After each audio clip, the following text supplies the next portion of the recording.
ନାଇଁ ନାଇଁ ନାଇଁ ନାଇଁ ମୁଁ ରାହୁଲ ଗାନ୍ଧୀକୁ ଭଲ ପାଇଛି। ରାହୁଲ କ'ଣ କହିଲେ ଆପଣ ରାହୁଲ ଗାନ୍ଧୀକି ଭଲ ପାଉଛନ୍ତି? ଆଉ କାଗଜରେ ପଲ୍ଲୀ ଯେ ଆମ ସୋନାଲି ପଣ୍ଡା ତାକୁ ଛାଡ଼ିଦେଲା ନା? ଗାନ୍ଧୀଙ୍କ ନୀତି ଆଦର୍ଶରେ ମୁଁ କଂଗ୍ରେସରେ ମିଶିବି। କୋଉ ଦଳ କଥା ନୁହଁ, ତାଙ୍କ ନୀତି ଆଦର୍ଶ ନେଇକି ମୁଁ ବା କଂଗ୍ରେସରେ ଅଛି ଆଗରୁ। ମିଶିବି ଏ ଲୋକଙ୍କୁ ମିଶେଇ ବାନ୍ଧିଥିଲି କଂଗ୍ରେସ ମୋ ବଂଶ ବୁନିଆଦି ସିଏ ବରଂ ଆଇଥିଲେ ଜନତା ଦଳ। କ'ଣ କହିଲେ? ଦେଶ ଆପଣଙ୍କ ବଂଶ ବୁନିଆଦି, ଯଦି ଆପଣଙ୍କ କଂଗ୍ରେସ ବଂଶ ବୁନିଆଦି ତାହେଲେ ଆମ ଭକ୍ତ ଭାଇ କ'ଣ ଆପଣଙ୍କୁ ମିଶିବାକୁ ଦେବେନି ମନା କରୁଛନ୍ତି?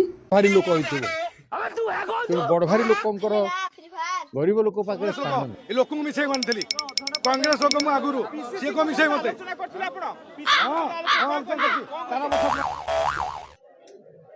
ବରା ନାଣ୍ଡୁ କଥା, ସେ ନାଣ୍ଡୁ କି କ'ଣ ତାର ନାଁ ବି ଜାଣିନଥିଲି ମୁଁ, କି ସେ ଗୀତି ଗଣନାଟ୍ୟ କି କ'ଣ ସେଇଟା ବି ଜାଣିନଥିଲି ମୁଁ। ନାଣ୍ଡୁ ଭାଇ, ଭକ୍ତ ଭାଇ ବା କହୁଛନ୍ତି ଯେ ନାଣ୍ଡୁ କିଏ କି ଜାଣିନାହାନ୍ତି କି ଆପଣଙ୍କର ସେ ତୁଳସୀ ନା ତୁଳସୀ କ'ଣ ସେ ପାର୍ଟିକି ବି ଜାଣିନାହାନ୍ତି।